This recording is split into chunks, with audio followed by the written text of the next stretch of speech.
So Zach's rework just launched onto live servers, and during his PvE cycle, I've had a lot of time to play PvE Zach. I've also had a lot of time to play Zach on live servers during that time, and even before he was announced for the rework, just because I like playing Zach in general. And in my personal opinion, I think this rework is really pointless, but not just pointless, because I don't mind pointless reworks in general, as long as it doesn't, like, fuck up the champion too much. But this Zach rework, in my opinion, makes him a lot less fun to play, and a lot less viable and strong in general, and I'll explain why right now. Now, the problem is, the new Q has double the cast time of the old Q, which, okay, that's fine. It has a bit longer range, you know, but with the old Q, you cast it once, that's it. All the damage is done, all the slow is done, that's it. But with the new Q, you have to land a thinner, more delayed skill shot, and that's only half of it. After that, to do the full damage and the full slow, you have to walk up to them and do an empowered auto to finish off the ability. And yes, I did say that correctly, walk up, because you do get 100 extra range, but that, combined with his melee range, is only about half of the range of the initial Q, so you have to walk up to them after you hit your Q, which increases the total cast time of the ability to about 2 seconds. And this time, it's single target, not AoE. You can see how the problem is coming in. And also, the slow itself is a lot weaker. Well, the slow is actually 20% stronger, but it only lasts 0.25 seconds opposed to the original slow, which was 2 seconds. And again, it was AoE.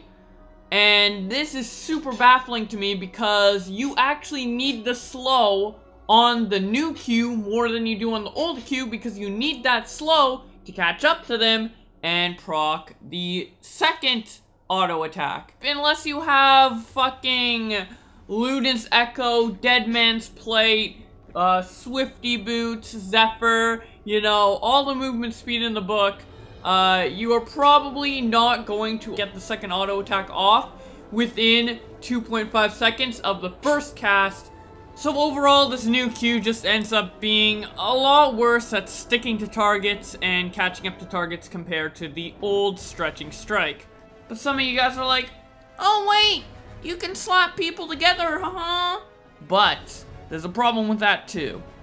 It's only 1 second a CC, and even if you have the most ideal situation for CCing 2 champions, you are going to take longer on the cast time than the actual CC duration is, no matter what. And this is a pretty big problem. Now, to reduce this cast time, I think a good solution would be to make the auto attack range the same range as the actual cast range. With an initial cast range that is so long, when you're trying to use the ability, you really expect the second auto attack to be pretty long range, right? So maybe not make the second strike exactly as long as the first strike. Maybe make it 100 range less, 200 range less, and that would still be sufficient because of the little slow it gives. But at its current range, it's always going to take way longer to set up than the actual CC is. And to be honest, in a lot of case scenarios, it's just not worth casting the ability. And it just feels so bad to have an ability that is so ineffective that not using it at all may be the better option in some case scenarios. And you may be thinking, well, you know, you can do a little trick like this. You could have an enemy here, do this, and then do this, you know? If it's far away, like, I guess it's a pseudo pull, but the enemy's gonna be running away, so they're gonna get out of your Q range. So if we're gonna do this more realistically, let's just pretend this guy was originally here in my mouse, and he would be moved to here by the time I try to reach the other guy to basic attack. And then the guy's over here. So you do this, and then go all the way over here. They don't reach, they don't slam. I guess it's a bit of a pull, but they don't slam together, which is what's most likely going to happen in any of those chaotic situations. So that is basically how the spell works independently. But let's say we're doing a full combo, and this is what Riot wants to fix with Zac, you know? They want to make him more exciting when he engages. So let's do our engage combo without the ult for now. Go in, that, and then boo, boo. You know how much slower that is? You know how much slower and ineffective that is? And let's say it's a team of all 5, right? Make some more enemies here. And we go in, we do this, we do this, we do the Q, or we do the Q like this. You know how much slower and how much ineffective that is, like, for CC and damage? Like, okay, maybe one of the arguments with the new Q is being like, oh yeah, well, it now provides more CC. Based on how long it takes, would you rather have an engage like this, where you go in and you do this and then you have this long-ass CC that actually takes longer to set up than it actually does to execute, like how long the CC is? Or would you rather have just an AoE slow and then the team has trouble getting away? Because this way, okay, maybe you'll stop 2 champions, but if it's all 5 champions and you want to get like a 4-man slow, or a 5-man slow, or a 3-man slow, like, you can't really do that anymore. You only can stop 2 enemies from getting away instead of, like, 4. And, of course, it's maybe a little more effective, but, like, with all the cons taken into consideration, it may be slightly better if there's only 2 targets around, but majority of the time when you're playing Zac, you want to go into a full team of 5. So, I'd honestly rather have the old Q.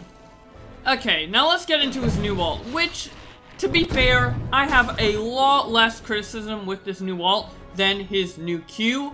I actually think his new ultimate can be better than his old ultimate in some situations. They are basically both equally as useful, in different situations. My main criticism of it existing is just the fact that it exists. Zac really doesn't need to be reworked, in my opinion, and I don't think this is a massive improvement over his previous ult. But, with that being said, let's get into the specifics. Okay, so for its damage, it has more initial damage, but less overall damage than the previous ultimate, but considering what it does, that is 100% understandable. So instead, let's just get into which ult does its job better at displacing enemies. So, the new ult displaces enemies a lot better than the old ult. It knocks them back further, you have a lot more control on where they go. The problem is, it's a lot less reliable to pull off, and it takes a lot more time. So you're basically sacrificing reliability for accuracy, which isn't really too bad. There, again, as I said before, there are pros and cons to both. Sometimes you just want to displace them really fast, and probably most of the time you want to displace them really fast and like get everything down, because there is a like half a second charge time or a second charge time to scoop them up, and a lot can happen in half a second to a second during a team fight. So sometimes it can fuck up, but it does have this functionality where if you do not charge it up, everyone will just displace away from you, which is kind of what the old ult did, except you can control it a lot better because you can move during the ult, and with this ult, you can't really move during it, so you're just forced to push everyone back instead of like walking a bit forward and, you know, trying to use your ult to push them back into a certain specific direction. And in my opinion, maybe I'm a little biased because I've played with the old ult more, but I kind of like the old ult more just for the fact that it's more chaotic. I feel like Zac as a champion and his thematics, he's a very chaotic, like, whoa, all over the place champion, because, you know, he's, like, shedding blobs everywhere, being a crazy lunatic science experiment, and I feel like it fits a lot more with this theme to be, to have the old ultimate where you're just bouncing around and being crazy.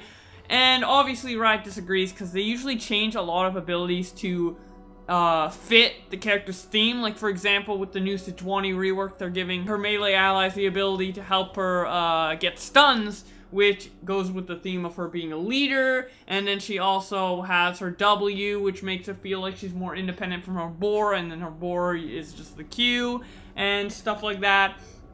So Riot in these reworks always want to go for theme, and I guess they thought, you know, being a blob, scooping up people inside you, you know, that's a very blobby thing to do. And that kind of goes with his character design and stuff, but I don't know. I feel like with his passive and stuff, like, he has this theme of just being chaotic and wacky, and I feel like the old alt is more thematically correct, but that is really up to interpretation and preference. So, that is basically it for the Zac rework. I really would like to hear your thoughts in the comments on whether you like the Zac rework, you don't, now that it's out on live and everyone has a chance to test it out and stuff. I really dislike the Q. Maybe some of you will disagree, maybe some of you have found new ways to play Zac, where his new Q actually is more beneficial than his old Q, but only if you build a certain way, or only if you play a certain way, compared to the old Zac. I'd really like to hear your feedback in the comments below. Thank you guys for watching, and I'll see you guys in another video. Bye!